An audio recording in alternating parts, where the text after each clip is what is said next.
welcome. Thank you for everybody that's joined us this morning for a very, very exciting panel on heritage, race and tradition. I am so honoured and excited to be chairing this group of 5 incredibly impressive and dynamic researchers and creative practitioners.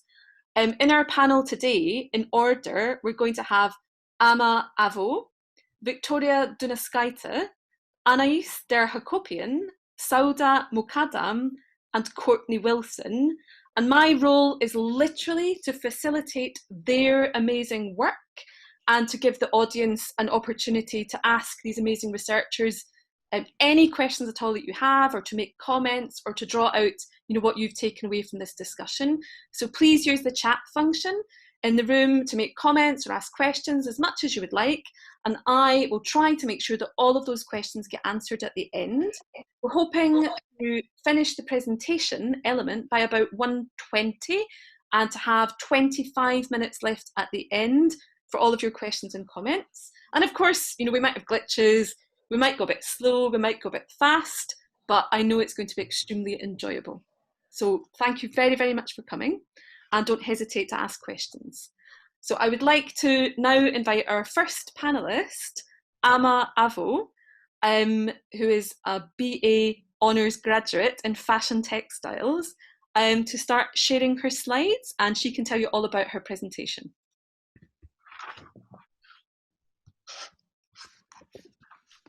Hi everyone. I will be discussing the clashes of my cultural heritage by discussing the history of cultural appropriation and the relationship between France and West Africa by focusing on fashion. So what even is my cultural heritage? Well, my mom is from France, Normandy specifically, and my dad is from West Africa, Ghana and Côte d'Ivoire. And that it makes me. So I thought it was best to start my research with a brief history of the colonization of West Africa. And colonialism is defined as a group of people settling in a new country, creating a body of people who are connected with their parent state. The community so formed consisting of the original settlers and their descendants and successors. I think this is quite a nice way of putting it and completely erases the impact for the people who were living in the countries before the occupation. I think it's safe to say this is quite a Western definition. I think realistically, the colonization of West Africa was a European exercise of power, which created a European sense of cultural arrogance. I think an easy way to demonstrate the extent of colonialism is to show you the blue countries are the ones that were colonized by France, which is quite a lot. In fact, colonization was so extensive by the 1930s, colonies and ex-colonies of Europe covered 84.6% of the land surface of the globe. France specifically controlled 9.3% of the inhabited land masses of the world. They achieved this through powerful militaries. Colonies were seen as necessary to safeguard French markets, provide raw materials, and absorb capital looking for profitable openings. Essentially, it was economically beneficial.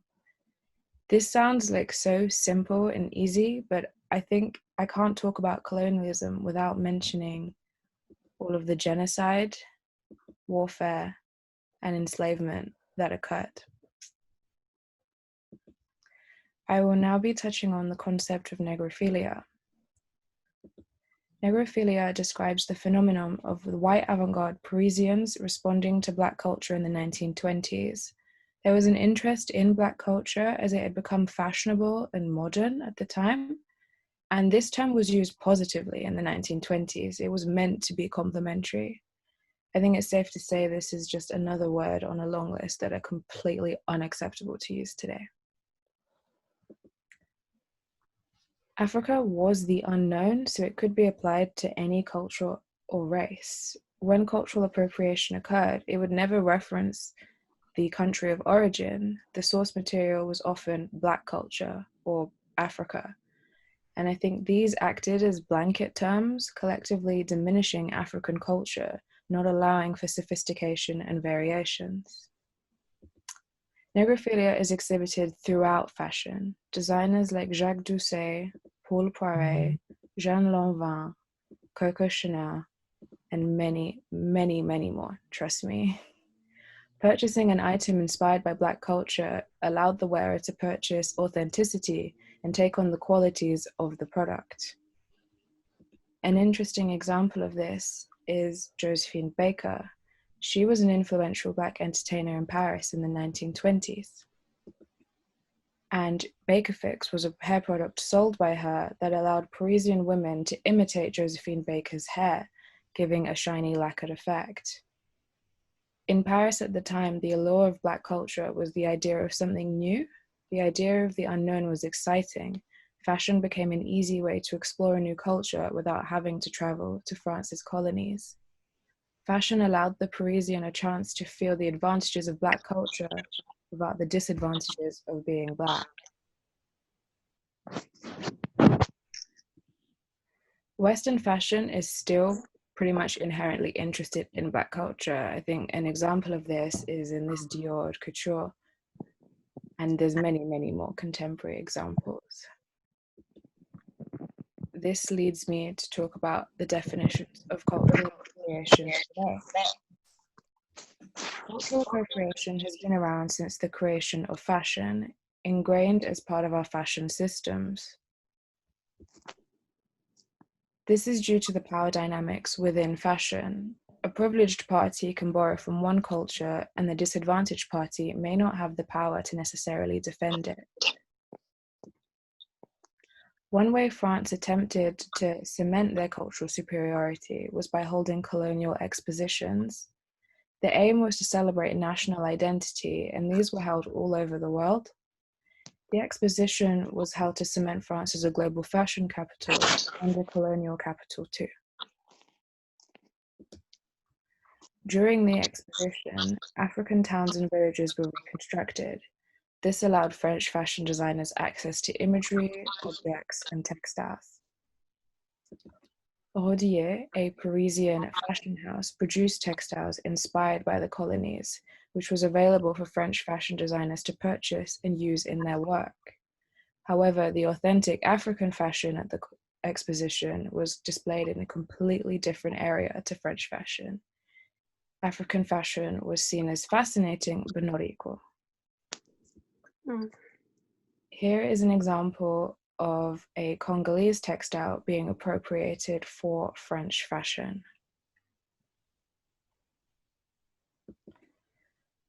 Next, I will discuss the history of waxcloth in West Africa.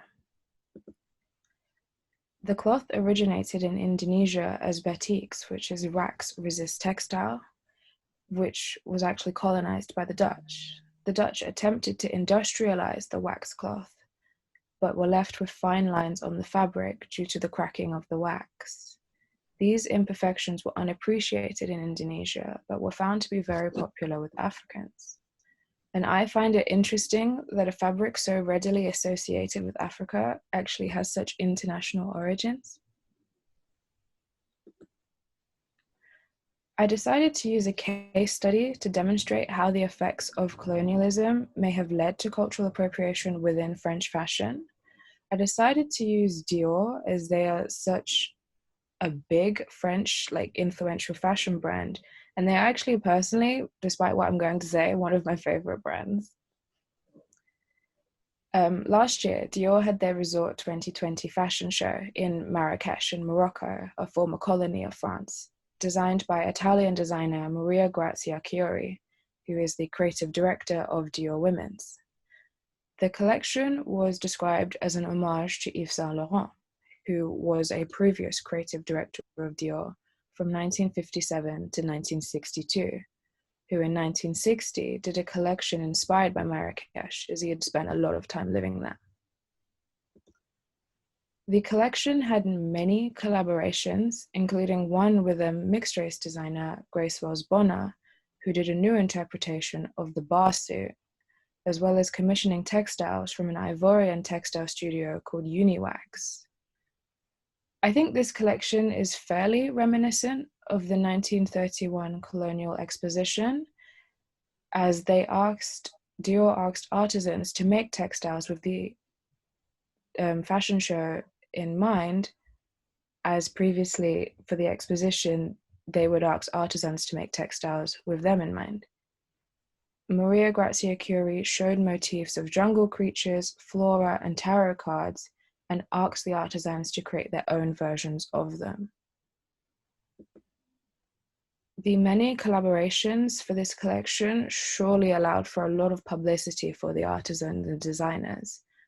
I do think Dior probably benefited the most, as doing a collection about Africa and working with Africans creates a sense of authenticity and confidence that you won't be accused of cultural appropriation, especially when holding the show in a former colony. I think this is what attracted me to look into the show and explore it as part of my dissertation. This campaign image, I first saw this on the tube on my way home, and I was actually having trouble trying to choose a case study of my dissertation.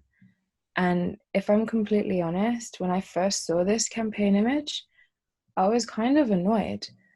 I think the collection, which is meant to represent such a diverse continent, had chosen an Asian model to represent it. And my thinking at the time was a logical choice would be an African model now. But then I began to think about it more and more, and why would that necessarily be the logical choice? Because the collection was inspired by Africa, but it's not just for Africans to wear. And Dior is sold all over the world and is worn by customers all over the world. So why did I automatically assume the face of this collection should be a Black model? Maybe if it was a Black model, I would have found it patronizing, a callback to the history of Black people being overlooked and caricatured in France throughout the 20th century, when negrophilia would mean Black people were used as an aesthetic and a decoration in a photo shoot. And perhaps the fact the model is wearing a wax-printed shirt, which has its origins in Asia. In the rest of the campaign images, there are Black models. I thought it was important to discuss the textiles in this collection a bit more, especially as a fashion textiles designer. And I thought this quote was quite important about how Africa is seen as fashionable. Maria Grazia Curie asked textile designers to design motifs inspired by the ones she had created. In my opinion, this does not allow the collection to be described as authentically African. To link back to my previous quote, Africa is not her reality, and it is not somewhere where she is from. I think if the collection will ever truly feel African, I don't believe that's necessarily up to me to necessarily decide. But the motifs used throughout the collections, palm trees, jungle imagery, animals, these are all stereotypes associated with Africa. These are all caricatures that have been used to represent Africa within Western fashion, and this is a colonial way of thinking. Dior came up with this narrative and attempted to make that narrative African, which, in my opinion, promotes French cultural superiority. Colonial undertones continued when I went on the Dior website to look at the details of the garments. I was shocked to see how the garment was being described. The skirt, the multicolor sauvage toile de Jouy cotton wax skirt. The use of the word sauvage, which means wild in French. This word has a very ugly history when Black people were treated like animals. And even now, I hesitate to use the word when with everything going on in the world. It doesn't feel necessarily that's in the past. In the 20th century, Black people were referred to as savage, and their textiles were seen as barbaric. However, in a new context with a French luxury brand, they are still described as savage. This colonialist language fits right into 1930s negrophilia and the 1931 colonial exposition, with Africa historically providing France with raw materials, which are transformed into French products and sold right back into the African market. Whilst doing all of this reading and analysis for my dissertation, I was also developing my graduate collection. I was keen to use my cultural heritage as inspiration for my final collection. However, I also decided to add in Marvel comic books, as you do. I was keen to use my cultural heritage. I wanted to use as much primary research within my collection to keep it as personal and as authentic to me. And I used these primary research images to help me develop my moods and my textiles. Using my initial research into my cultural heritage in Marvel Comics, I was interested in creating a post-colonial superhero, a hero that embodied everything in my research and whose aims were to celebrate my culture, both clashes of them. And here are my post-colonial superheroes. Thank you, that's it. Amma, thank you so much. That was absolutely wonderful. I really, really, really enjoyed that. There's already some comments coming up in the chat. Oh, nice. I know there's already a debate coming on, you know, the horrors of language that we see there and the kind of really, really importance of the visual. You've raised some extremely important points, which I think all of the participants are going to highlight in their own talks. So I think next we'll go straight on to Victoria's talk, okay? And give me a moment to mess this up now. So now we're going to play to share computer screen. Talk amongst yourselves. Maybe I should introduce the topic that I'm gonna be talking Please, about. if you could do that, Victoria. My name is Victoria, and I will be talking about a portrait of a woman in ancient Greek society and Greek mythology.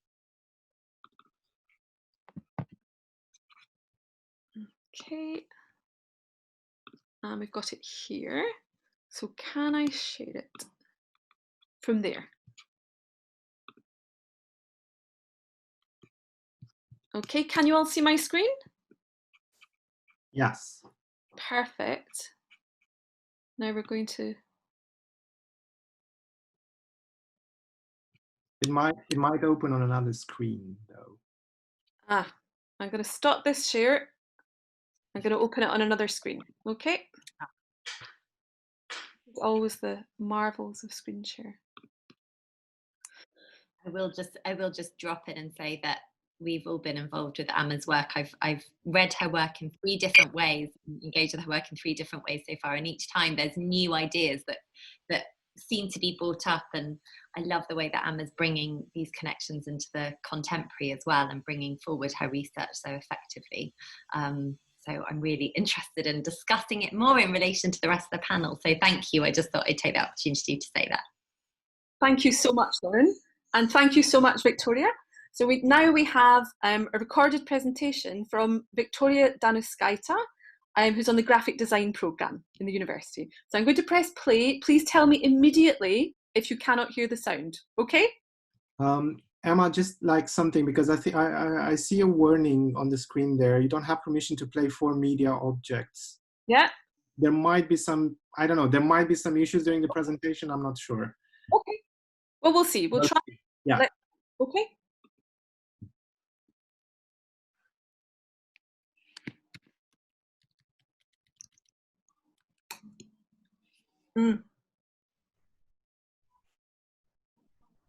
Maybe it would be better if I play it from my screen.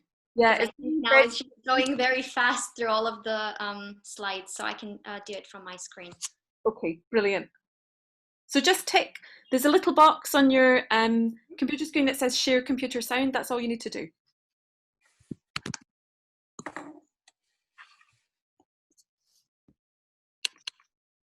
That looks like it's working. Yeah, looks perfect. Okay, and I'll just check the sound. Yeah. Are you able to see? Yeah. Ancient Greek is widely considered to be the cradle of modern society. 3,000 years on, and we are still implementing ancient Greek ideas in modern science, literature, art, and even modern democracy. However, one of the as important mythology. It undoubtedly had a comprehensive influence on the culture and literature of Western civilization. I looked into the portrayal of women in ancient Greek mythology and ancient Greek society, using such examples as Alexander Duthie's The Greek Mythology Handbook of Myths, with the help of Caroline Larrington's The Feminist Companion to Mythology, and Denise Lardner Carmody's Mythological Woman. I have also looked into the social structures of ancient Greek society and examined various aspects of misogyny, patriarchy, and the neglect of women. Misogyny was a widespread issue in ancient Greece. Misogynistic rules dictated societal norms and were widely accepted by all classes of society. In comparison to their male counterparts, women enjoyed little to no legal rights, and their social freedoms were limited. They were forbidden from participating in important family or social affairs, and were even not able to keep a newborn child without the man's approval. Females were in a sense classed as different species, inferior to men. They were seen as a tool for reproduction, sold as slaves, and equally used for physical pleasure. Caroline Larrington mentioned all of these ideas about women neglect in ancient Greek society in her book The Feminist Companion to Mythology. Meanwhile, masculine influence in mythology and literature had a big impact on how women were perceived. Most of the writers were men who had their strong ideas about women, which were massively influenced by mythology. I explored the role that ancient Greek mythology had on Greek society, how it laid down the foundations for misogyny, patriarchy, and women neglect in ancient Greece, and proved that men highly influenced how women were portrayed and treated. Gender roles and gender inequality are deeper social problems I'd like to discuss with reference to all earlier mentioned writers and also Rebecca de Nova's Greek and Roman Religions, where she discusses gender roles in the ancient Greek world to better understand the positions, right, and power of women in both Greek mythology and ancient Greek society. With my design, I explored the possibility of speculating the past by creating my version of history, where women are not vilified or objectified as household keepers and used for male pleasure. I want to challenge this narrative and, using a retrospective overview, change society's perspective on women now. I intend to use feminist designers such as Sheila Levrun de Bretteville and Red Women Workshops ideas to gain some perspective on women empowerment. I have also looked into some examples of speculative design to help me better understand how I could create that imaginary turn in history. Although this project is not tackling modern feminist issues, I looked at it from a contemporary point of view. As my theme is feminist-led, I have decided to look into some women figures who use graphic design as a tool to communicate their feminist ideas. One of the most inspirational feminist designers must be Sheila Levrun de Bretteville. She and her fellow artist Judith Chicago and art historian Aline Raven founded the Women's Building. Its main purpose was to serve as a place for feminist art, and its premises were used for the feminist movement. One of the most famous de Bretteville's works is a poster design for the conference which was held in the Women's Building in 1975. The artist used a blueprint which symbolizes a plan for the future. The bolt forming a biological symbol of a woman ties together the idea of women uniting for work and making a change with their ideas. De Bretteville herself says that this poster was intended to bring women from all over the United States to discuss formal languages and the future. Another inspirational figure is the female collective Red Women's Workshop. With their ideas, they fought everyday sexism and gender inequality in fields like media and marketing. This collective produced various illustrated posters speaking up for women and encouraging them to be more than what is socially thought of them, by portraying women as powerful beings able to do almost anything. In one of their posters, a little girl is portrayed helping her mom with the household chores while her brother is helping his dad with a car. The girl is not happy about the hierarchy and thinks of showing everyone what she is capable of. This concept and design approach believes in women and encourages them not to settle for household chores only, but prove they can do things like fixing cars just as good. This relates to my idea of making change for the equality of men and women. Grayson Perry would also be a good example to look at for his striking ceramic vases carrying social and political messages, as well as his eccentric ways of expressing his identity. He has taken influence from ancient Greece and folklore and is known for his bold ideas that are challenging societal norms. He uses cross-dressing as a tool to boost his low self-esteem, and he explains it as, "One of the reasons I dress up as a woman is my low self-esteem, to go with the image of women being seen as second class, which directly relates to my idea of challenging the society's preconceptions concerning women." The goal of my project is to reform the history and make women more recognized in society, so speculative design was one of the concepts I also looked at. Well-known speculative designers Anthony Dune and Fiona Rabi's idea inspired me to believe that even something as imaginary design can have a very powerful impact on society. Dreams can inspire us to imagine that things could be radically different than they are today, and then believe we can progress towards that imaginary world. Working together, they created an imaginary structure, the United Microkingdom. The UMK is the regulated laboratory for competing social, ideological, technological, and economic models. Different superstars are given different strengths, but working together as one, they create a good social structure. Another great piece of speculative design is Cradle to Cradle Slave City by Atelier van Lieshout. Slave City presented as a perversion of a modern achievement-oriented society and discarding today's notions of good and evil, aims at complete autonomy. It is a dystopia, an urban project designed to maximize rationality, efficiency, and profit. This project's aim is to show the terrible consequences if people continue to desire money and power at the expense of others. The artist created figures of these starving and exploited human bodies to disturb the viewer. I am not using such an extreme term in my design, but the idea of reimagining the social structure is a great example for my idea of reforming the history. I looked at various historical sources to understand the position of women in both Greek mythology and ancient Greek society. The records about ancient Greek women that are accessible to us now are mostly written by wealthy upper-class Athenian men, offering us a reflection of their attitudes towards women. Aristotle said in his writings, "Also as between the sexes, the male is by nature superior and female inferior, the male ruler and the female subject." Men wrote about women who they knew from their personal experience. Maritally known women were wealthy upper-class Athenians who are socially restricted, poorly educated, and with little power. As Menander observed, he who teaches a woman letters feeds more poison to the frightful asp. Other women written about were prostitutes and entertainers of Athens, who writers know socially, but the most peculiar subjects were Spartan women, who were confident, capable, and even promiscuous. Upper-class Athenian men had more privilege than lower-class citizens and women. Baby girls were usually the victims of infanticide because of the exposure of unwanted infant girls was a part of the legal code, or at least recommended. It was crucially important to have a son to carry on the family lineage, while daughters were expensive because of the required dowry. Boys were free to receive the essentials of civic duties, participate in all the religious festivals, and were provided with the essential contacts that would be important in their later life as community leaders. A girl starts facing inequality from the second she is born. At birth, she was formally accepted into the family, but there was no later equivalent of registering her as a citizen. She was present at household rituals, but she eventually transferred any loyalty to the household gods of her husband. At her husband's household, women had separate quarters for their womanly duties like weaving and needlework. The husband had separate quarters for manly activities like holding symposia, drinking parties, entertaining flute girls and dancers, and sleeping with whomever he wanted.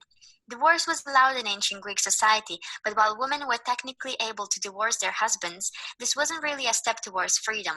It was simply a return of a woman and her dowry to the guardianship of a male family member. This gives us a glimpse into how much power men held in family and society, and that the principal stages of women's life were steered by men only. The women differed from one social class to another. Lower class women were forced to do menial, laborious tasks. They were often poor, uneducated, and engaging in prostitution with little pay or respect, while upper-class women were restricted by social conventions. Greek daughters did have a significant religious participation outside the household, because the only way for a woman to have an impact on society was through becoming a priestess, where she was allowed to make public pronouncements that had religious or even political importance. However, only women from upper class were allowed to pursue that. Women could have an impact through religion, but they were still not allowed to hold important positions in government and were dependent on their husbands for income. Even the brightest of women, Arete, Hipparchia, Axiothea, and Lasthenae, were all philosophers, some even studying at Plato's Academy, had to mask their identity to blend in with a male-dominated society and dress like men. When it comes to mythology itself, the ancient Greeks were polytheistic and had a pantheon that was referred to as 12 gods, who mainly resided on Mount Olympus. While male characters in Greek mythology had clear spheres of influence and iconography, the goddesses are less easily differentiated. Greek gods were flawed, lustful, they gambled, they sought revenge, and were often unfair to humans who worship them. But women characters in Greek mythology were often made exceptionally evil, violated, or used for sacrificial purposes. A myth about Medusa perfectly portrays that. Perseus was so taken by Medusa's beauty that he cut off her head so that he might show it in Greece, because Perseus had a strong belief that Medusa's head would give the protection to the city. Another variant of this myth tells us that Medusa had once been a beautiful woman, but the god Poseidon pursued her and violated her in a temple of Athena. This one myth already binds all three earlier mentioned ideas of women neglect, and Pandora's myth would be probably the best example to look at. The myth tells us about the golden time at the beginning of Zeus' reign, when there were no women and men were allowed to sit at the table of the gods and share a meal. But one day a titan called Prometheus played the trick on Zeus, and he got so furious he sent a punishment to mortals by creating a woman Pandora. She was sent together with a box in which all the bad was carried, and led by the womanly curiosity, she opened it and let all of it out. It's important to look at this myth because it is the only myth that explains why women came into being. One of the evils in Pandora's box was mortality, which means men are no longer able to reproduce themselves without a woman. Pandora herself is the punishment for Prometheus' disobedience, and her presence on earth is an everlasting reminder to men of the unbridgeable gap between mortal and immortal. Stories about Amazons shows us how a strong woman tribe were often violated and conquered by men. Hercules had to bring back the girdle of the Amazon queen Hippolyta as one of his 12 labors. Theseus fought with and raped Hippolyta. Achilles killed Penicilia. Many negative qualities are given to goddesses. Circe is given the power to turn men into wild beasts. Medusa is said to lure men to their death by the nature of her beauty. Artemis's name itself meant butcher or slaughterer. These myths were mostly written by men, and this could have influenced women's portrait in these stories. Greeks were expected to learn from myths, and society started neglecting women the same way it was done in Greek myths. This project turned out to be completely different from what I had already envisaged. My initial idea was to create a crockery line which would celebrate the roles of women in society. However, I changed this to a less commercial design after conducting deeper research into speculative designers. It then inspired me to recreate some of the famous Greek myths and embroil them on the crockery, which later would be uncovered deep underground. This way, I am not connected to these ideas directly as an author, and this might have more of an influence on people's opinions, especially with those who would not favor listening to someone who's actively trying to challenge their settled opinions on the role of men and women. I had to get my head around the notion of creating an idea that connects with ancient Greek history, women, and misogyny. To achieve this, I sourced various myths and themes from Greek history and mythology, with a focus on these which especially contain negative women's characters, and turned this upside down in an attempt to create a more neutral and positive approach to these stories. Ultimately, this was a great opportunity for me to express my opinion on the theme, as well as communicate this message to others. This project allowed me to get a deeper understanding of the woman's role in ancient Greek society and helped me recognize how much this impacted the social norms surrounding women today. That would be all. Thank you very much for listening. Victoria, thank you so much. That was absolutely superb. I already see great threads of connection between what Amma has presented, and you're kind of building upon that, this role of language and image and storytelling. Gosh, there's so much to discuss. It's been horrifying and fascinating at the same time. So let's move on to presenter number 3. Anais, are you ready? Yep. Yeah? So now we have our third presenter, Anais der Hakopian, who is on the animation program. And Anais, would you like to tell us what you're going to talk about, please? Yes, let me share my screen and just get it up. So today I'm going to be talking about dragons. So my dissertation topic was Let There Be Dragons, investigating the shift in the portrayal of dragons in animation and film. So it might sound like a very odd topic on this panel, but I find that dragons are such a strong imagery that are represented throughout history across the globe. They are one of the mythical creatures on the Chinese zodiac, and they've become a mainstay in fantasy and film. Their occurrence in history is such a weird thing to think that they they're imaginary, that they don't exist, but they've left such a mark with us. And with the advances in new technology, the portrayal of dragons have evolved in the creative industry. Since my childhood, I've been captivated by these dragons. Watching films like Dragonheart, I was just intrigued by the way that such a soulful character can be expressed through a dragon on screen, instead of the traditional dragon kidnapping the princess that I would see in my books. For this presentation, I'm just going to guide you through some of my research investigation into the portrayal of these dragons and how this knowledge has helped me with my final major project. So to understand dragons as a whole, I had to track down like a timeline on their origins and how they've made appearances through history. And to do so, I found academic writing referring to how storytellers and creatives were inspired by the bones of dinosaurs, and from that created imagery which they thought would be reflective of what they could have looked like and how this would play in their stories. But from there, dragons became more like a reoccurring appearance in books and bestiaries, as if they were existing creatures. And I even in my own culture have found that there are sculptures with early depiction of dragons in a time where dragons weren't even spoken of. From there, we have dragon slayers, like St. George, are depicted in hundreds of paintings. And we move on to more fiction-based writing on dragons as dragon riders, before we have advances in technology and early cinema to allow us to actually portray beasts on the screen, such as in the form of animatronics and CGI and 2D animation, as we can see in Dragon Slayer, Dragonheart, and even in Sleeping Beauty and Maleficent's transformation.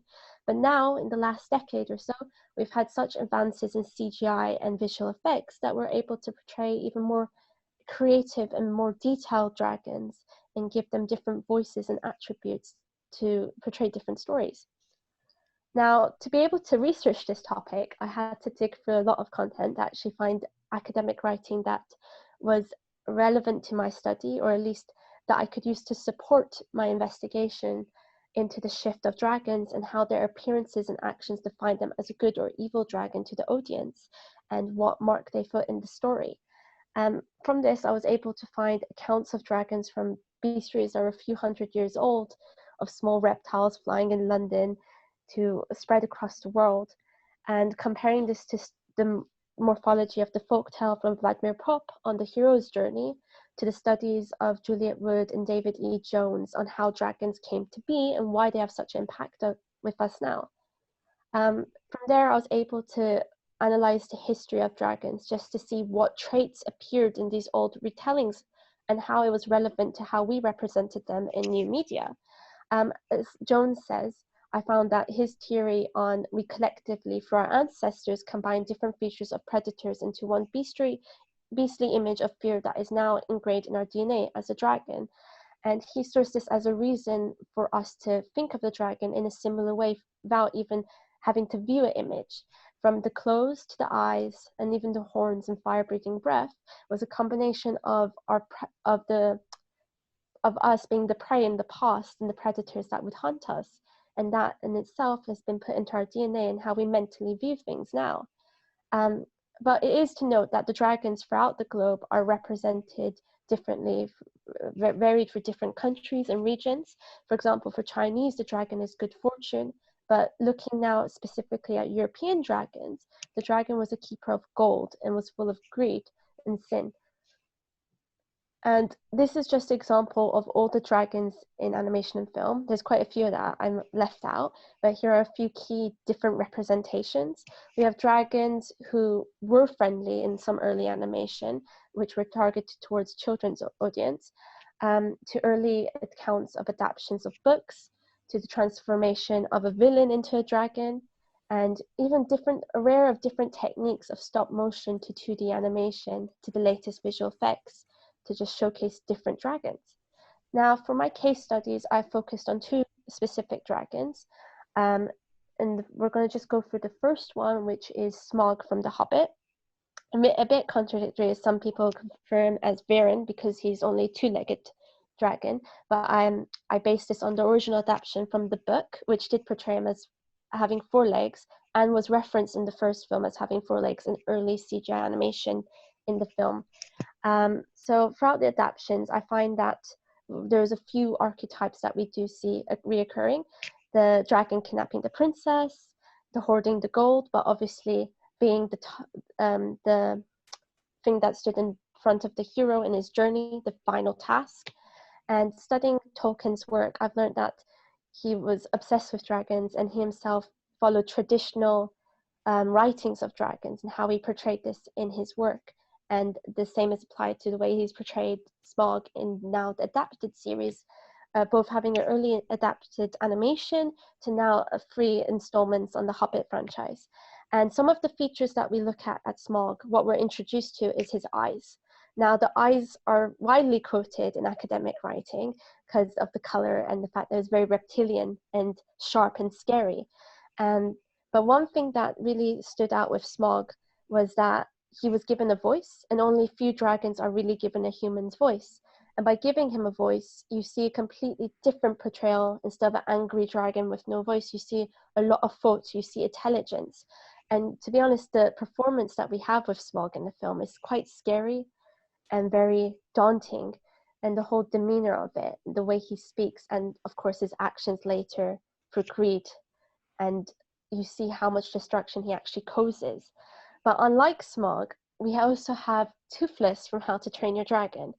Now, Toothless follows a similar introduction like Smaug, and he's also adapted from the books as well. But with Toothless, we see him amongst invasion of dragons on the village, the Viking island of Berg, where Hiccup, our protagonist, believes that he must kill a dragon to show his strength in the culture that they live in. But when he does come to kill Toothless, you completely start to see a different dragon. You see that while Smaug was projecting human greed and obsession, Toothless was just a misjudged dragon. And this fear that was built up on the illusion of the fact that they could breathe fire, or they were just creatures that they didn't fully understand, made the Vikings misperceive them for the fact that they were actual royal, like really loyal and trustworthy traits and characters. And that we see throughout the rest of the franchise in How to Train Your Dragon.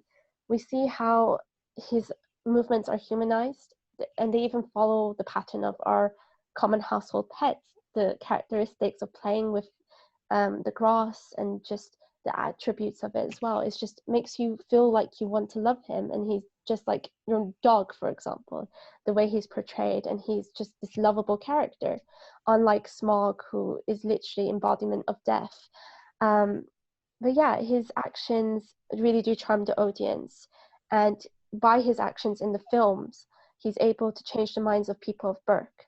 Now, one thing that we do see that is related to my conclusion is that, the portrayal of dragons have shifted over time.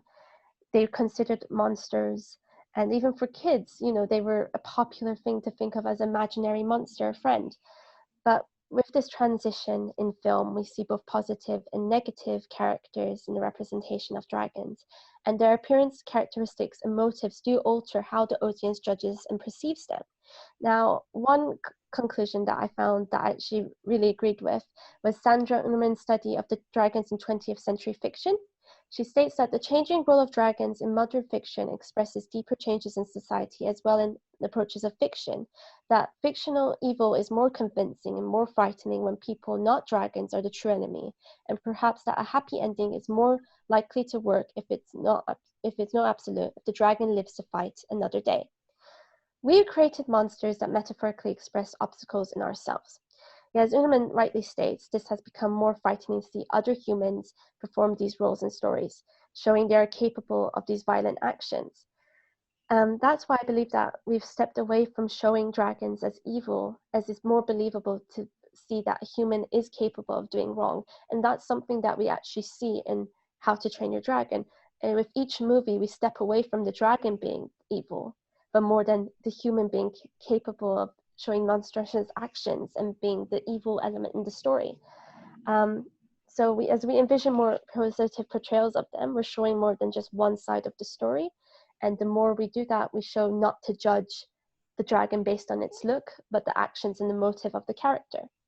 Now, how I've portrayed that in my studies, so I've taken what I've learned from the characteristics of how we portray dragons and how we can apply this to change negative archetypes of other animals in folklore, such as the big bad wolf. And I've used this in my final year film, Ziadzan Wolf, which shows the transition of fear and acceptance in Anush, a girl who, with her brother Aram, fled the aftermath of the Armenian genocide in 1915 and are trying to find a path back to their motherland. And this event resulted in the death of 1.5 million Armenians, along with it was a big racial attack against different communities in Turkey and outside of Turkey at the time. And I believe by showcasing Ziadzan Wolf, representing these negative emotions, experiences, and making it into one dark figure who chases Anush for the woods, only to show her acceptance and hope in this more positive light instead of a misunderstood character, and show a hopeful figure. We can show how what she's accustomed with the reputation of wolves can change to what is the actual facts in the scenario, and just show this transition, show this event in history in a different way, and showcasing how the trauma does affect the survivors even if they try and forget the past, and how important it is to accept what's happened and recognize what's happened in the past. And on that note, I just wanted to leave it at a quote with our dragons from the final How to Train Your Dragon film. Legend says that when the ground quakes or lava spews from the earth, it's the dragons, letting us know that they're still here, waiting for us to figure out how to get along. And this is something that my mother used to tell me as a child, almost exactly mirrored as it's said in the film. And I really do believe that, even though dragons are considered imaginary, they have left such a mark in our history, and the way that we portray them in media is helping us how we portray other characters and like historical events, animals, and how we can change that with both the character and the cultural representation of it. And let there be dragons.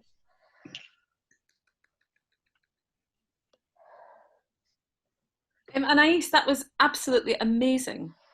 Really, really incredible.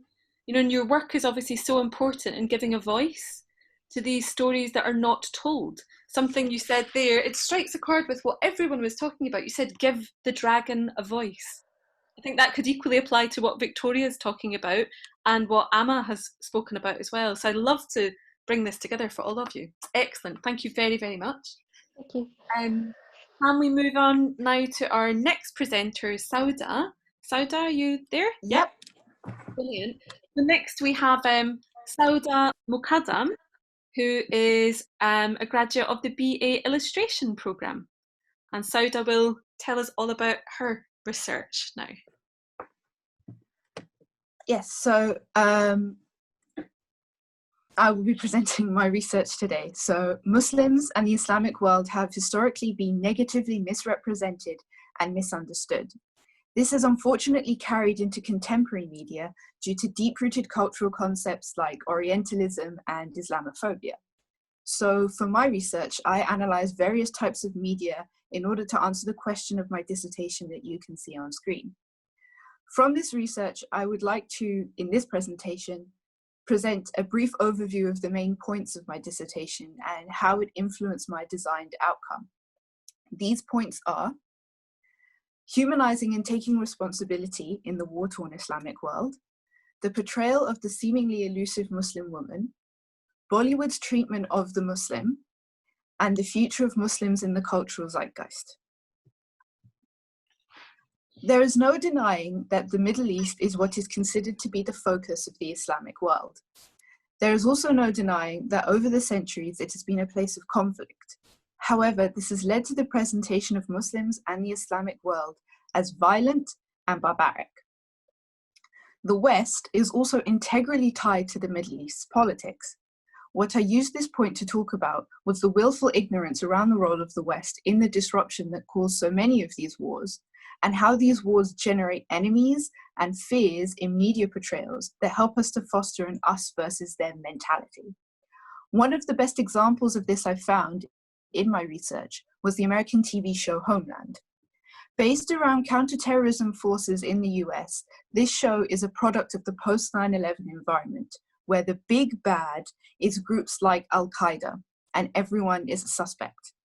If the poster depicting the lost white woman in bright clothing amongst a sea of black burqas wasn't dehumanizing enough, in 2015, Showtime unknowingly broadcast protest messages in the form of graffiti that they had hired artists to paint on their set in Berlin. As one of the artists, Heba Amin, stated, their Arabic graffiti was just a supplementary visual that completes the horror fantasy of the Middle East. As a result, they never bothered to check the script. The examples here saying, "Homeland is nonsense," and "Homeland is a joke, it didn't make us laugh." This depiction highlights the lack of humanizing afforded to those who suffer at the hands of Western intervention. The opposite of this would be the animated feature film, The Breadwinner, which, through the use of thorough research and a desire to accurately portray every aspect of its story, fosters an intense sense of empathy and humanizes a part of the world so often forgotten by the West. It is a story of a poor family in Taliban-occupied Afghanistan just before the US invasion. Some of the more violent aspects of life can be seen when the daughter Parwana and her mother try to visit her father in prison, and her mother is beaten for leaving the house alone. It's more subtly shown, as you can see here, when Parwana and her friend Shazia climb on top of an abandoned tank from the Soviet-Afghan War. This film helps to do justice to the Afghan people and what they have lived through in a way that isn't morbid curiosity of something like Homeland, and gives them a level of dignity. It is my belief that we should encourage the stories of those who have lived through these experiences to be heard. However, as Western consumers and creators, we must acknowledge our role in their suffering and treat these stories with a level of empathy and understanding, not to use them as a plot device or to further a biased agenda. The otherness of Muslim women has always been more apparent in comparison to men. They appear to be hidden secrets, covered up and kept away from the Occidental viewer, and are visibly more different. One of the main points I focused on in this part of my dissertation was Orientalism, particularly the artistic movement from the height of colonialism. I went to an exhibition at the British Museum titled Inspired by the East, and witnessed a whole range of paintings of women in harems, also known as odalisques. Harems themselves were simply the women's private quarters of the house and a place where unfamiliar men were not allowed to access. However, artists like Wilkie and Delacroix voiced their frustration at not being able to paint Muslim women, and this often led to contrived, mismatched, inaccurate paintings that used props that the artists felt conveyed a rich, sumptuous environment that these exotic women might be in. Because what else would a forbidden room full of women be other than a feast for the male gaze? In fact, the only reason these paintings were not taboo at the time was because they were supposedly of exotic women as opposed to proper, modest Western women. And remarkably, through my research, I realized how deep this had seeped into modern media with the example of Disney's Aladdin, the original animated film. Not only is there a harem filled with flirtatious women, but there is also the scene where Aladdin sees Princess Jasmine for the first time. And it's specifically when her covering falls off her head and her beauty is seemingly revealed that true love can occur. In fact, the character of Princess Jasmine also reinforces another common trope of Muslims and Middle Eastern women, and that's the need to be emancipated, often by more Western-style men like Aladdin. The best example of a subversion of this trope I found was when Muslim artist Sarah Al-Faghi redesigned this particular hyper-sexualized depiction of the X-Men character Dust.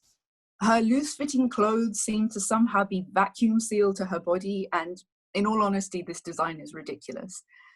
Al-Faghi based her new designs on modern Muslim women, showing how inaccurate the status quo for Muslim female depiction is.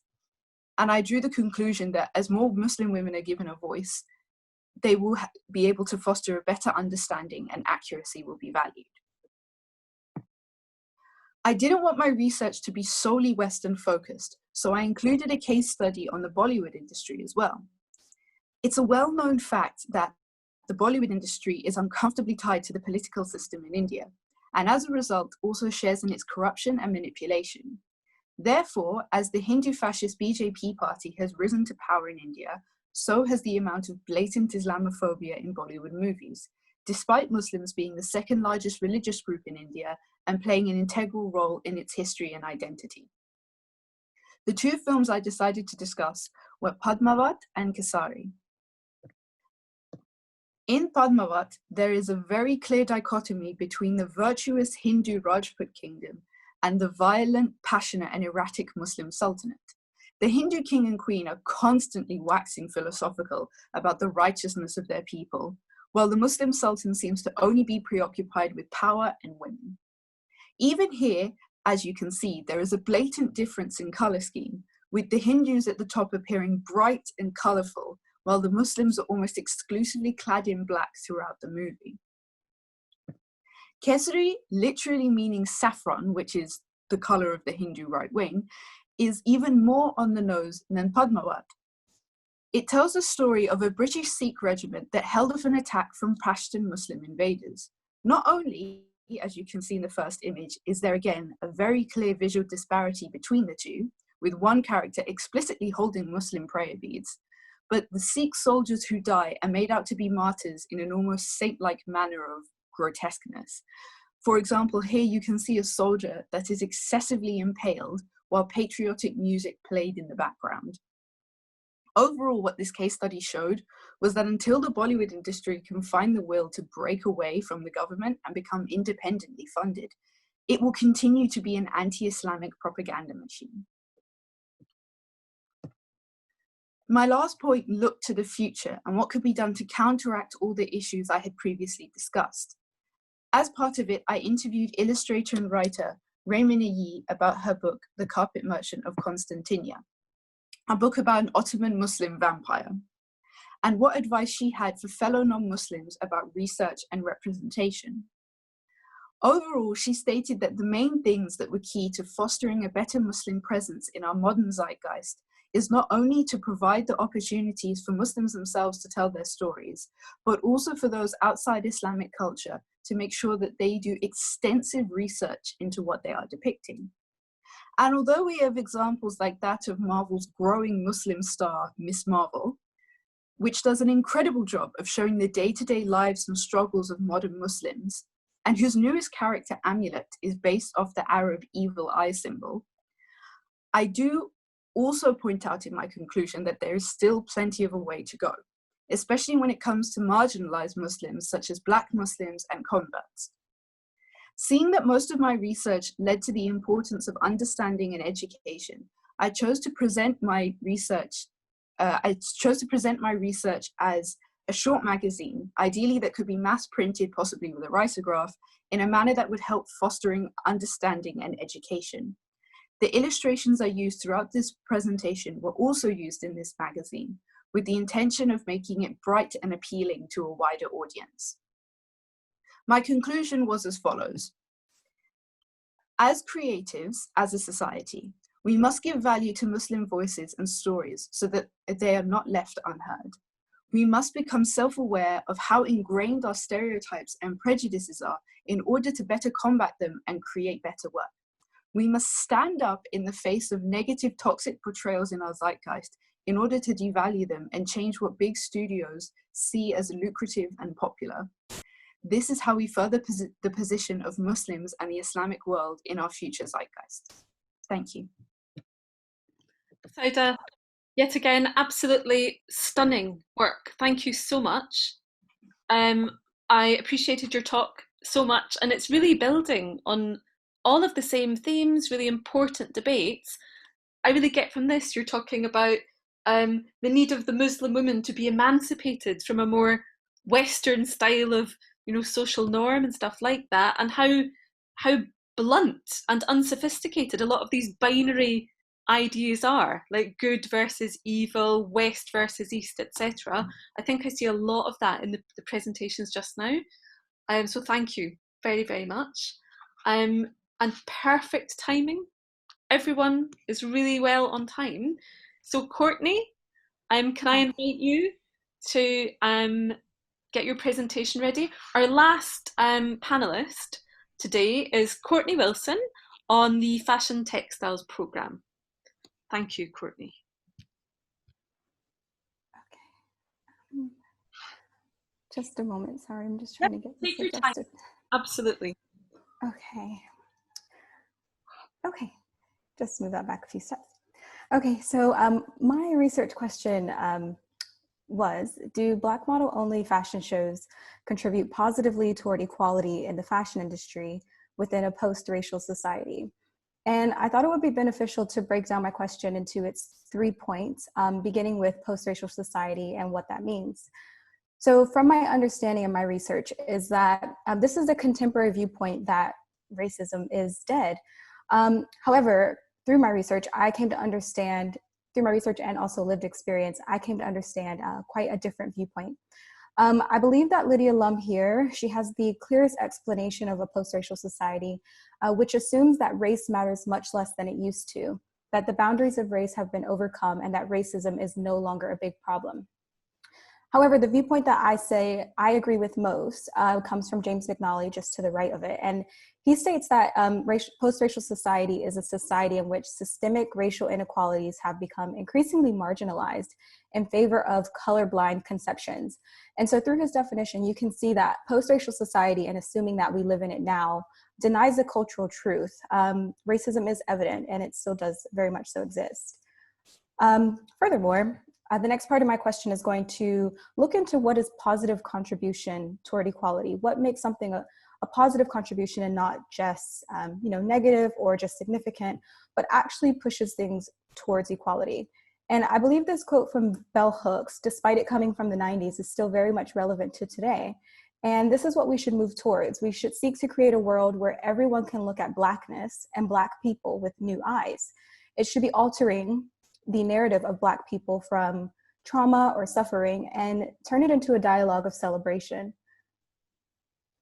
Lastly, I'm going to be looking at a couple of case studies of Black model-only fashion shows. And why did I choose this specifically? Well, quite simply, I am a Black American, and at times I have experienced some of the stereotypes and the pressures and the effects that come with living a Black embodied experience. And so through this, I'm going to be looking at 2 designers that I personally had recollection of, and this is Kirby Jean Raymond of Pierre Moss and Kanye West of Yeezy. So starting with historical context and looking at what is considered racial society, I'm going to bring to you 2 examples, and that is going to be Sarah Baartman and also the use of blackface minstrelsy. Now keep in mind there are a number of different negative stereotypes that have impacted how Blackness and Black people and Black bodies are viewed, but these are going to be the 2 that I focus on. So Sarah Baartman and her story comes out of the 18th century. I do encourage you to look her up more because I won't be able to go into detail. But what we can pull from her experiences is that through her, you see that she becomes the landscape upon which a narrative of exploitation and suffering within Black womanhood has been enacted. So a fetishization and a sexualization of Black bodies starts to exist through her emergence in Europe in the 18th century. Oftentimes referring to her as being exotic, animalistic, her body was portrayed as a form of entertainment. It was displayed within freak shows and things of that sort. Looking at blackface minstrelsy as another example of how Black body and Black stereotypes have been shaped, this emerged within the 19th century as a form of entertainment. If you're not familiar with blackface, it is when a white performer dresses up in Black makeup and costume and mocks or reinforces certain stereotypes of Black people. Oftentimes, these stereotypes could be that Black people are lazy, they are ignorant, they are thieves, and overall this shapes a context and a dehumanization of Black people. And these are both disseminated through popular culture and performance. And this is within, as I mentioned, the 18th and the 19th century. So these themes have created the language of otherness. This negatively affects the identity of a Black person as they begin to internalize beliefs that being Black means that you're not quite like us or the majority. Then moving into what is considered now post-racial society, I've pulled a few examples from fashion. This is Gucci, Burberry, and H&M. Of course, you'll have to look a bit more into this. I'm sorry to keep saying that, but these are sort of examples of how historical racial themes have emerged within today, within contemporary society. And here, filmmaker Pratibha Parmar kind of summarizes the importance of why these images are harmful. And she says, images play a crucial role in definition and controlling the political and social power to which both individuals and marginalized groups have access. the deeply ideological nature of imagery determines not only how other people think about us, but how we think about ourselves. So we start to see how these sort of problems, one, they arise because there's a lack of diversity in decision making, but two, they have the ability to impact a group of people on a much more deeper level than is oftentimes considered when they are portrayed. Now, in terms of some of these negative racial stereotypes, it's not just in fashion. As you can see here, these are racial images that have been shared via social media and mass media. So these are just examples of people that have worn blackface and mocked the Black Lives Matter movement. These are fashion journalists, these are YouTubers, these are fashion editorials. And they kind of demonstrate that mass media and social media have the ability to disseminate racial themes to the public, no different than freak shows of the 18th century or minstrelsy of the 19th century did as well.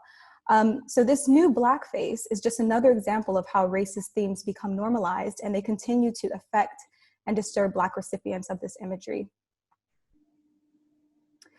So I did cover quite a few theoretical ideas in my research, but I will only have the time to talk about just a few.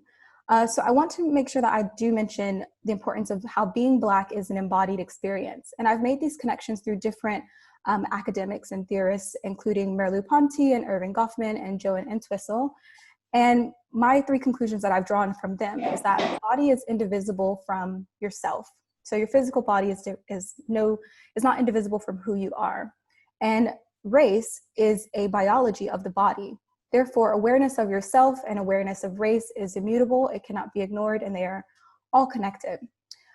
So Joan Entwistle here makes a good example of how embodiment also can kind of play a role in how you orientate yourself in certain spaces.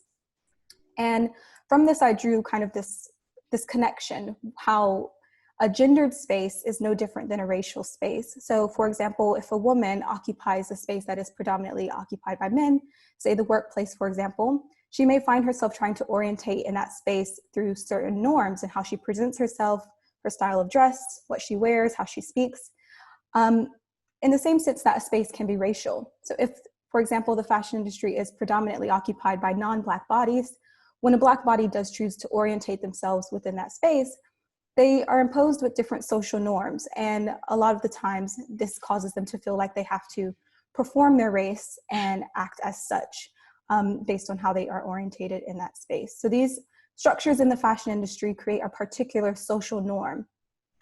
And that is why it is important that race is always considered, because of how deeply people have to consider themselves. Aesthetic labor is another theory that I touched on. And just to quickly summarize it, aesthetic labor refers to capacities and attributes that enable employees to look good and sound right. And from that, I began to question, well, who determines what looks good and sounds right? And this typically is what I could describe as an industry gatekeeper. So these are casting agents and editorialists and people who disseminate information to the fashion public or the general public. They're making the determination about what looks good and sounds right. And Black models report that they feel like they have to actually perform their race or in a way exhibit more aesthetic labor. Here are just a few examples that are both historical and contemporary that describe how Black bodies are often portrayed. So the terms savage and bush link to a range of semiotic connectors that are deemed undesirable for commercial use.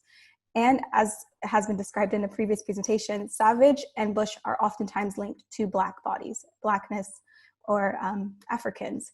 And so for that reason, if a Black model is given an opportunity, she feels like the opportunity that is given to her is only given to her because she is Black, and therefore she must perform as the Black model. And that is oftentimes falls into certain limited categories. These sort of social characteristics about race are relied on by industry gatekeepers. However, it leads to a form of lookism, which is when race is equated with certain looks, and it masks underlying racism. So allowing for Black models to feel the pressure of the white gaze, and sometimes calling for them to produce themselves in line with European standards of beauty. So this could include Black models feeling like they need to adopt certain characteristics such as straighter hair, or even lightening their skin, just for the sake of having more job opportunities. So this is a study done by the Fashion Spot for New York Fashion Week, fall of 2016. This shows evidence that there is not equality in race in terms of fashion show castings. I have a quote here from Teresa Avila of Mic.com. She says, real diversity doesn't mean upping a count of models of color from 2 to 17. It means showcasing actual diversity. It means showcasing actual variety, which is the definition of diversity. So here you can see that the numbers were quite unequally distributed. And this is a great quote here. Black models report feeling they are held to stricter aesthetic standards. So sometimes these stricter standards limit the opportunities for them inadvertently.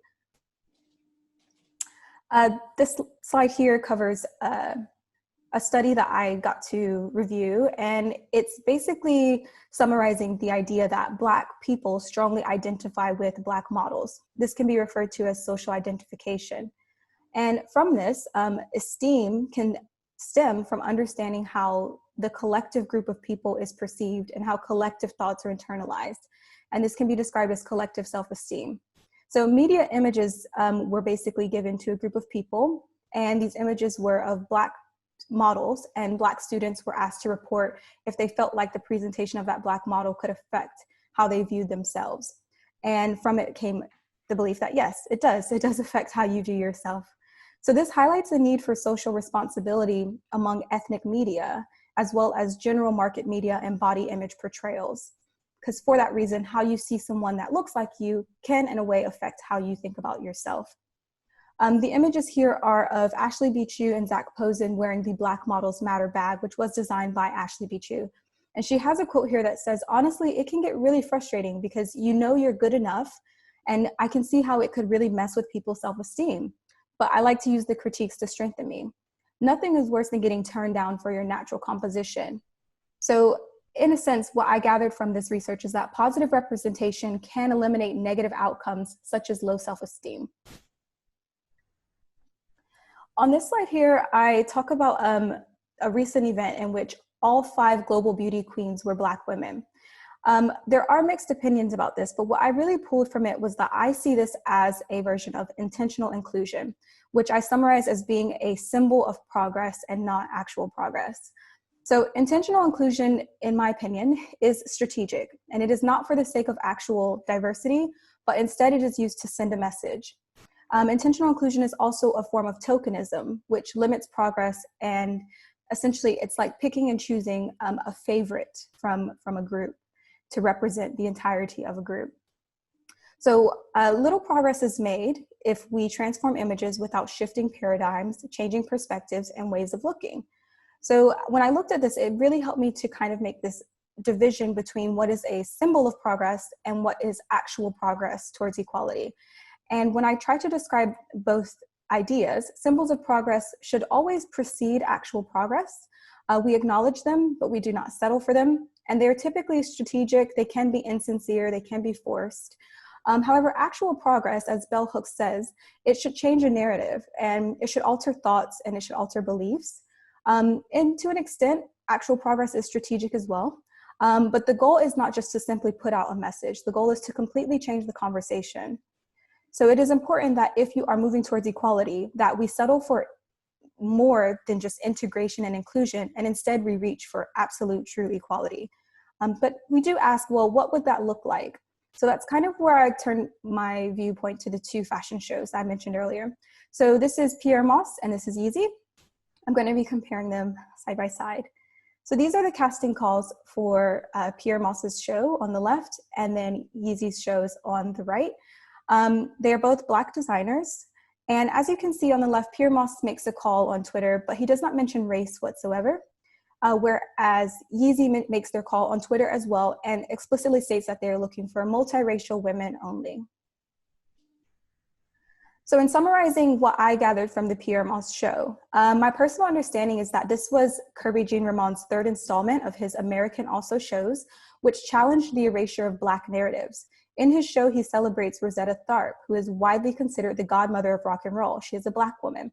However, her legacy is diminished in history books.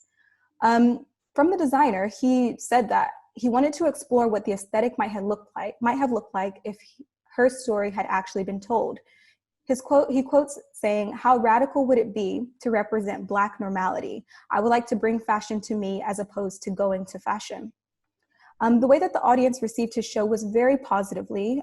Fashion United stated that he truly pushed the industry forward. This show was a moment for Black people to be celebrated.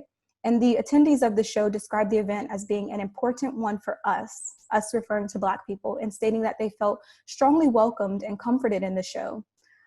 So I think that what I really pulled from this was that as a designer, Kirby Jr. Mon is very passionate about Black equality. He's unafraid to take on activist roles, and he is a CFDA member, so he is quite a leader in the industry as well. And as far as any controversy around the show, of course, people were curious to know, well, why would there be only Black models? I'm sure there was some criticism, but there was more praise than anything. And he really told a story and impacted a large group of people with his show.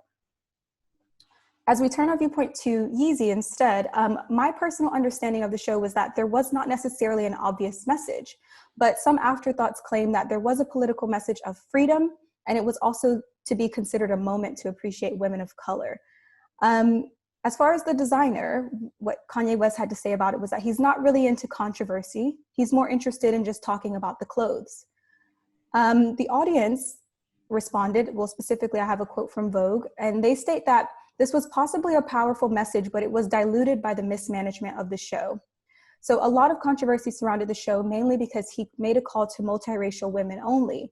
And for some, that could be interpreted as maybe fairer skin or exotic looking women, but there was no direct focus that he wanted just people who identified as Black women. That could have been such a variety of women that he was speaking to. And the audience also, I'm sorry, I have a quote from Mike.com, and they also said that it is concerning to think that Yeezy could use the coolness of Black inclusion as a ploy for drawing media attention, which is oftentimes something that people fall victim to when they are approaching things from a symbolic viewpoint. Because as we can kind of analyze through my previous research, is that Yeezy more so is gravitating towards just putting something out there and doing it for the sake of doing it, as they know it will draw media attention. However, I don't see how something like this could be for the appreciation of Black women, when there was a lot of criticism saying that women were overheated, that they were getting sick, that some were fainting. You can kind of see that in the imagery. And so I don't see how that is an appreciative story being told, where it's really actually suggestive of how you might see slaves being represented. I know that's a bit much, but that's kind of what I pulled from it, is that it didn't really I didn't see the connection there and how this was a story of appreciation. So yeah, there was a lot of controversy surrounding his show for that reason. So the conclusions that I've drawn based on my research and the analysis of the two shows are that, firstly, there needs to be more diversity in the decision-making process. Industry gatekeepers cannot rely on old methods, and it's important that they be desensitized from racial stereotypes. Another good conclusion to draw is that understanding the social and interpersonal impact of lack of representation and or misrepresentation, how these sort of actions can actually affect someone's self-esteem and their awareness of themselves. And this happens, the way to shift this sort of understanding of representation, it happens through storytelling, in my opinion, and it happens through empathy and a willingness, because some things just cannot be taught. A person has to be willing to learn. A third conclusion to draw from it is intentional inclusion is a symbol of progress, but it is not actual progress towards equality.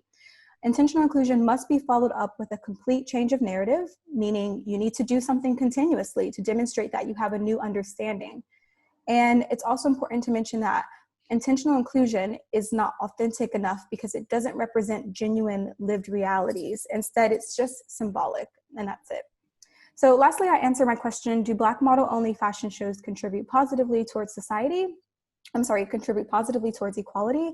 And my answer is that yes. I claim that Black model-only fashion shows create an important space in the industry because those who attend and those who observe these shows, they get an opportunity to interpret Black bodies differently from how they have previously been represented. Additionally, it does provide opportunity for Black models when they don't necessarily have been permitted those same opportunities before. So these shows that have only Black models have to be carefully crafted, promote equality above anything else, and they should share a new narrative about what it means to be just Black. And that is it. Thank you. Courtney, thank you so, so much. I'm clapping after your presentation just now, but I'm really clapping for every single one of the presentations. I am truly blown away by the range of topics that you've covered here. I think now we're perfectly on time. You're all amazing.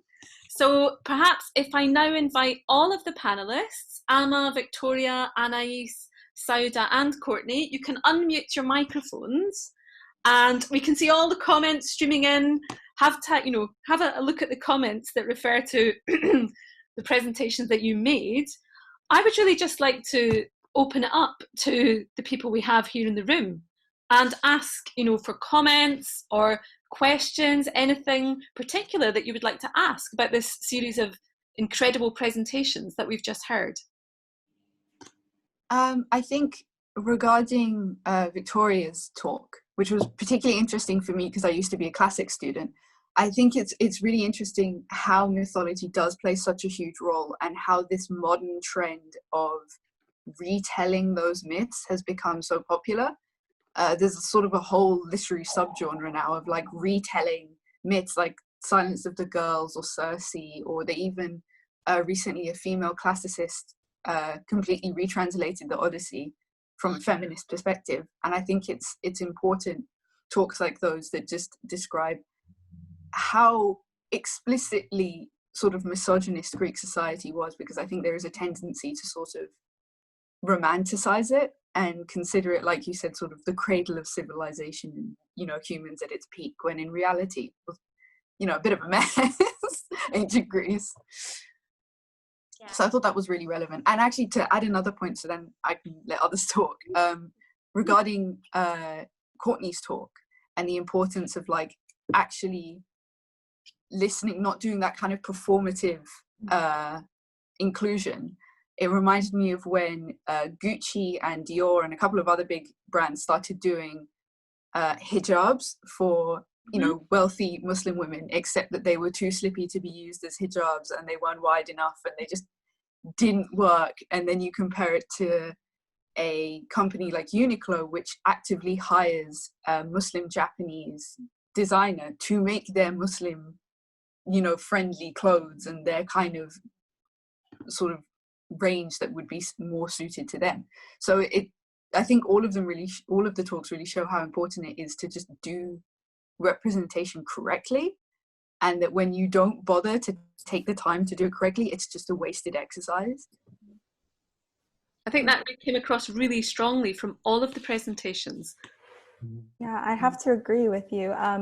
I think that was one thing I've come to understand more so recently, because my research was done earlier in the year, but so much has erupted currently. And I realized it is really important to come from a place of empathy, which I think you also said in your presentation, is that you have to come from a position where you have taken the time to understand something before acting, because a lot of times those actions that are just front-facing come across really insensitive. And yeah, I think that's really important that we kind of have both pulled that out of our research and into our presentations. Lauren, you have your hand up. Please. I have my hand up physically because I can't do the little blue hand. I'm so sorry. Thank you so much to all of you presenters. Sauda, I'm so sorry I jumped off to go to another panel, so I missed your presentation. But if it was half as good as the things that you just commented on and the way that you just spoke, I'm sure it was just incredible. But for those of you who I did see, you were amazing, and the thinking that you raised feels so relevant and so urgent and so important. And Courtney has just mentioned that. And I am really interested, having worked with Amma and Courtney, so knowing a little bit more about their work, but I would be super interested in Victoria and Anais and Sauda as well. You all seem to take a really interesting, nuanced position and view of the past, but you somehow also manage to really be nuanced and careful and thoughtful about its present importance and the way that it responds to the contemporary. And Courtney really beautifully just talked about empathy. And one of my previous brilliant history professors on my master's program told me that to be a good historian, you have to have empathy. You have to have empathy with the past and the people, because there is no other way of being a good historian. But I would like to expand that and just ask all of you to say a little bit more, if you could, about why you think it's important to relate the past to the present, and how you felt you did it in your research, if that's okay.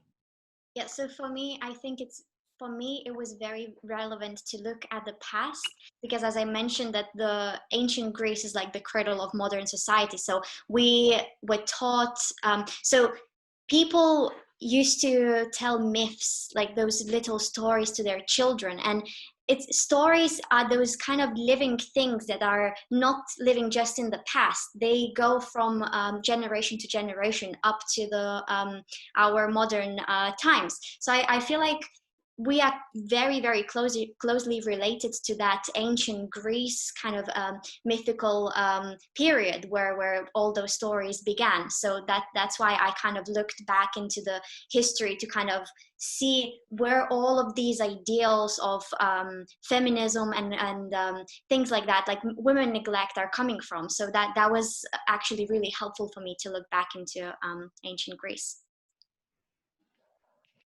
For me, it's because I was trying to work towards having a film that was dealing with such a sensitive subject.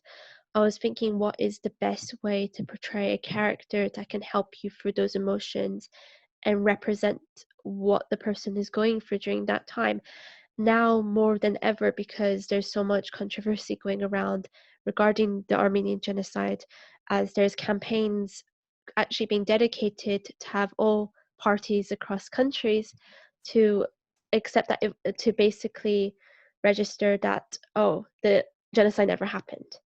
And that's counterfeiting a whole campaign that's going around to promote the existence and recognize that this is an event that's happened. And there is so many genocides or just massacres like this that get pushed under the rug because of the whole cultural backgrounds, because it's such a diverse culture. And at the end of the day, the person who does this kind of attack are, like, I don't know, not necessarily winners of but they get to write their version of the history, and they feel like what they're saying is right, and that those are the facts, and that's that. I think by looking back at history on how we see different characters in both negative and positive lights, we're able to find a way of projecting our own emotions or own sins into different figures and showcase the story that way to get the message across, without directly pinpointing all of the violence necessarily, but showcasing it in a different platform that audience will be more sensitive and understand the actual actions instead of just a statement. Yeah, I think it's impossible with the subject matter that we're all talking about. It's impossible to separate the future from the past because it's built on the past. I think everyone at some point touched on how, that's relevant. And I mean, from a personal perspective, both my families come from post-colonial backgrounds. So history is very important to us. And growing up in a country where, British history is taught dreadfully, and they don't like to talk about anything. So I think it's kind of, especially for people of color and for minority folk, it's kind of built into you to be aware of your history, because that helps you understand how you're treated in the present. And I think it's a privilege to be able to talk about stuff without addressing the history, because that means that it has had no relevance to you, because like Anais was saying, you've had the upper hand, so it draws no relevance. So I don't think it is possible to talk about anything in the present manner, whatever it is, without looking at what led to that building up to sort of what it is today. Yeah, and just to add to that, I think that it's kind of important to make the connections obvious for people, because as we are all born now, I mean, we're all born within like the past, 50 years, let's say, it's easy to forget what happened before we existed. And so when you pull out those connections and you connect them to what's happening right now, people realize that it's issues that still haven't been corrected. And for that reason, it's just important to kind of be more actively focusing on it and not just forgetting about it because it was so long ago, which is something I think people do fall into a lot, is that they think because it happened centuries ago, it's not our problem to be concerned with. We shouldn't think about it. But old problems present themselves in new ways, and that's what's important to remember. Really good, thank you. That's so important, Courtney. Either Amma, would you like to mention anything from your perspective? I think I would just say it's really important, as everyone has said, to learn about the history, because then it's an opportunity to learn from mistakes from the past, like learning how things have been done.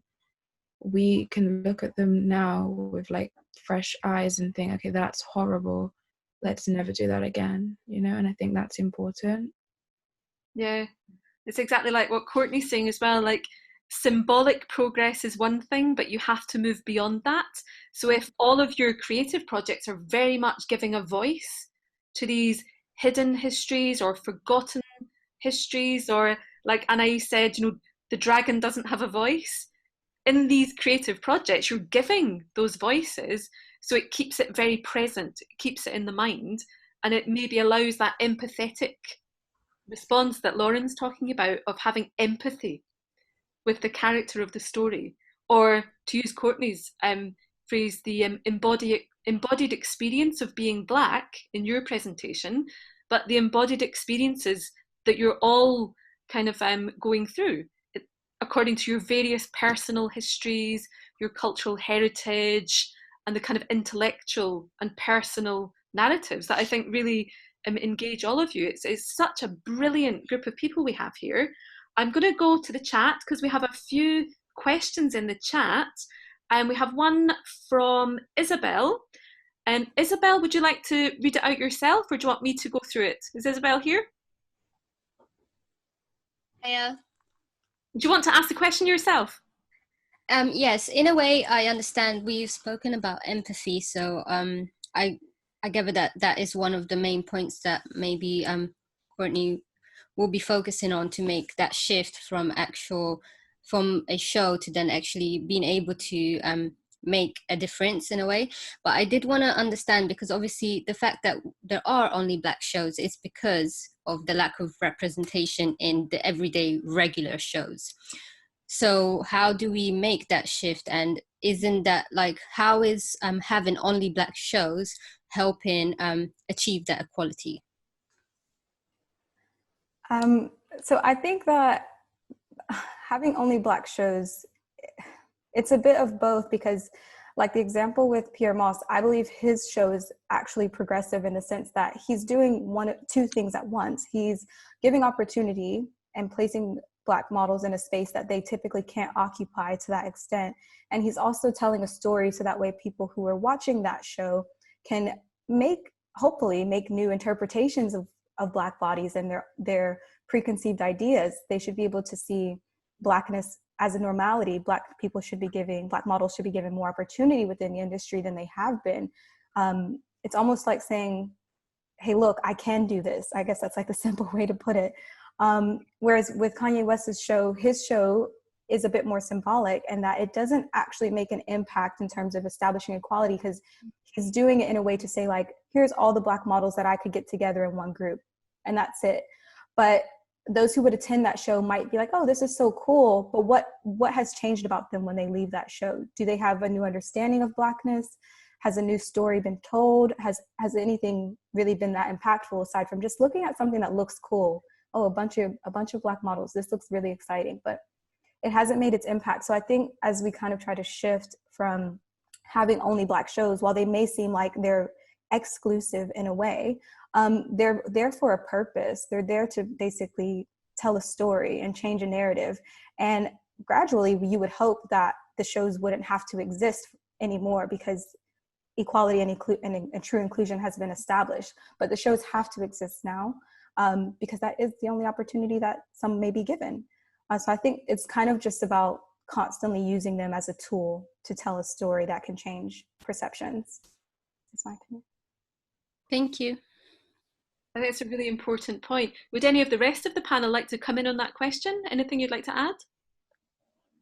I think only that having exclusive spaces, because I know it's really common, at least in the illustrative industry, to start setting up sort of publishing houses that are exclusively for BAME people, or that are exclusively for queer people. I think it's kind of what Courtney was saying, like, ideally, everyone would be represented, but until that's the case, they do serve the purpose of giving people opportunities that other people just kind of get handed to them. So that's to do with opportunities then, and your access to certain networks, certain positions of power? Definitely, definitely. Perhaps not everyone has the same access.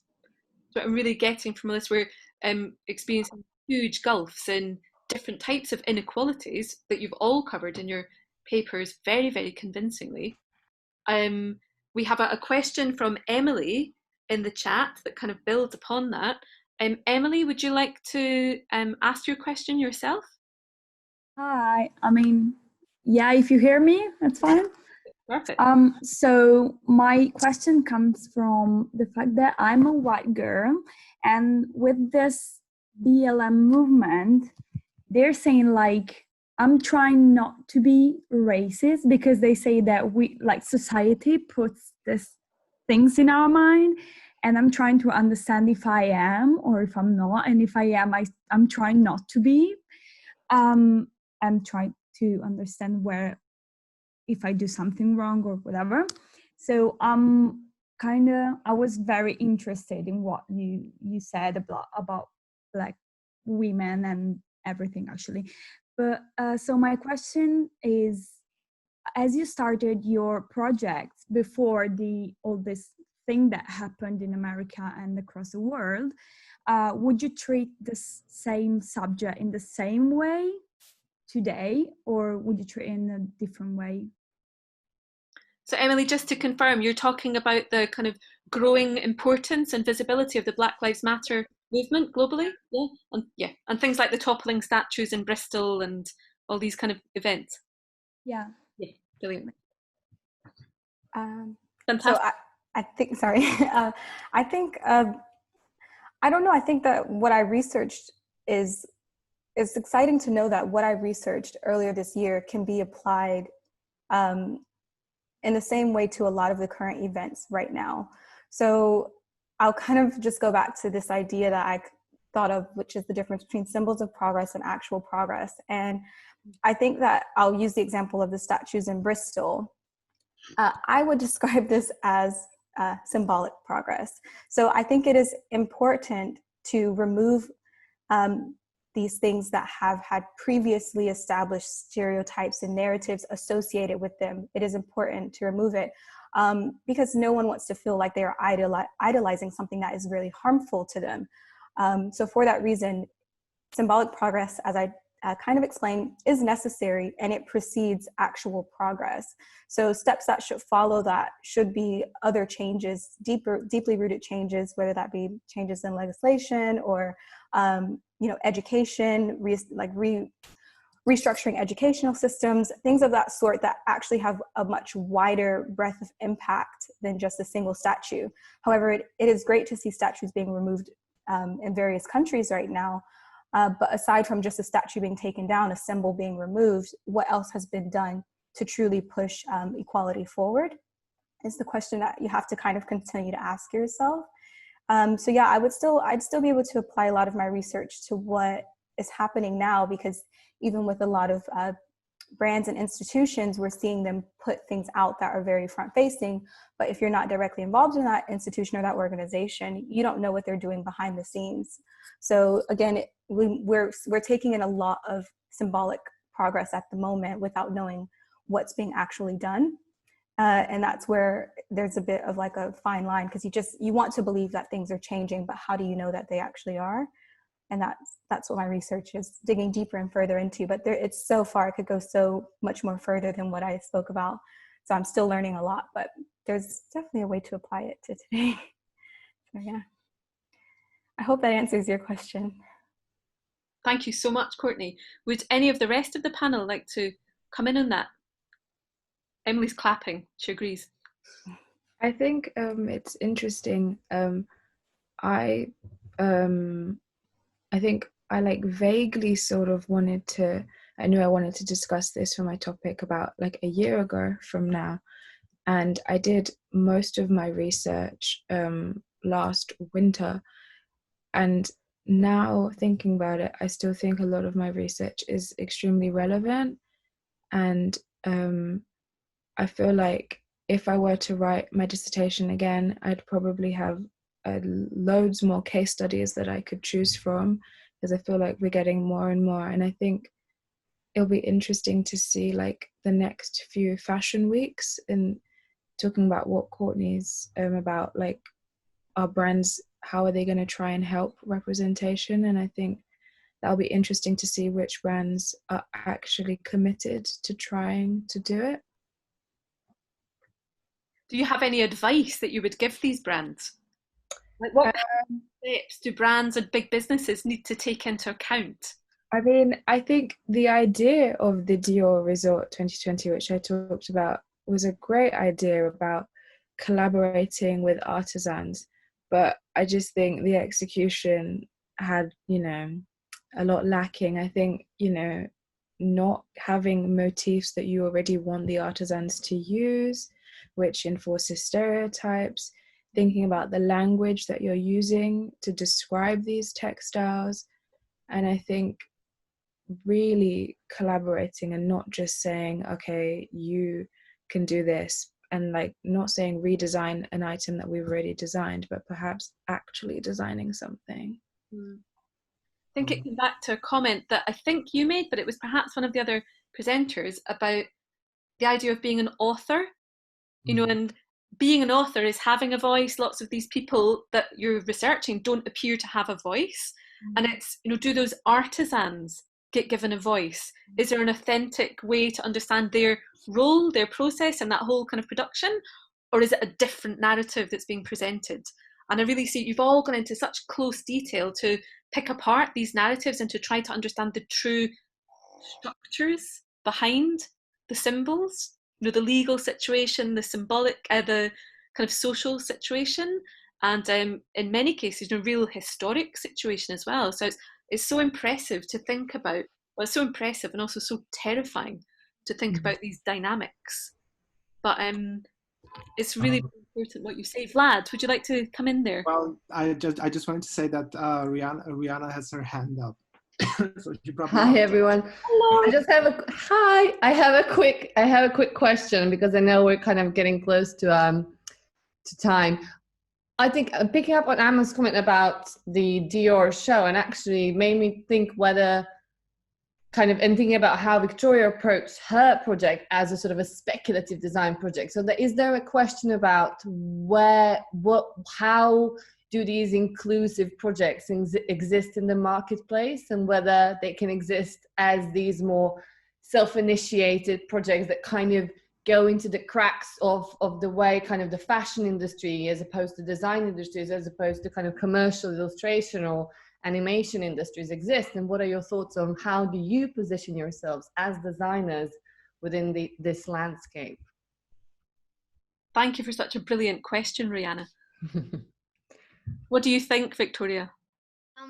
I think that at the moment there's loads of so everything commercial is usually not very inclusive. It's not very it's just doing everything for the business. But as this was probably the main idea why I chose to have it more like a speculative design, because even myself, I couldn't see how I could make people actually want something portrayed into like a business kind of field. How would this work as a commercial thing? So that's why I chose speculative design. And in my opinion, I feel like there's not many brands and people who are actually doing it commercially and having all of the races and women inclusive into one thing.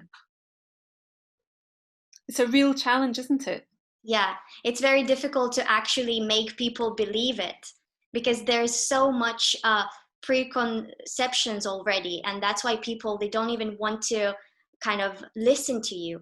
That's why I did my project into speculative design, because people, and I didn't want to attach myself as an author to the project, because I didn't want to push my opinion to people. I just wanted the project to speak for itself, so people can actually, and it's easier for people to give something when they think that they actually thought about it themselves. I think that bell means our time is up. Viktoria, you give such a kind of optimistic end note for us, and it's such a kind of an intellectual challenge and a creative challenge, I think, for all of us in this room. But I clearly see that you are all very dedicated to calling for change within these creative industries through the research and the practice that you're doing. And I think everybody listening in the room would join me in celebrating what you've just done, because it's absolutely amazing. So well done to all of you. I just wanted to say something before we close this panel. So this link will stay open. We're going to take a half-an-hour break. So if you want to go and have lunch, a sandwich, a cup of tea, please do so. We come back at 2:15 with 2 other panels. One of them is on this link and is going to be chaired by lovely Lauren, who's here already, on bodies and genders. And there's going to be a 6th panel, or the last panel, a parallel panel on materiality, ethics, and sustainability, which is going to be chaired by Rebecca. And I think Rebecca is here as well. Yes, I am. So in order to join that panel, please click on the 2nd Zoom link. Fantastic. In the meantime, this one will stay open. So if you want to join earlier, you will be able to do it. And thank you very much for your presentations. I think that the panel was amazing. Yeah, I agree. Absolutely amazing. Congratulations, everybody.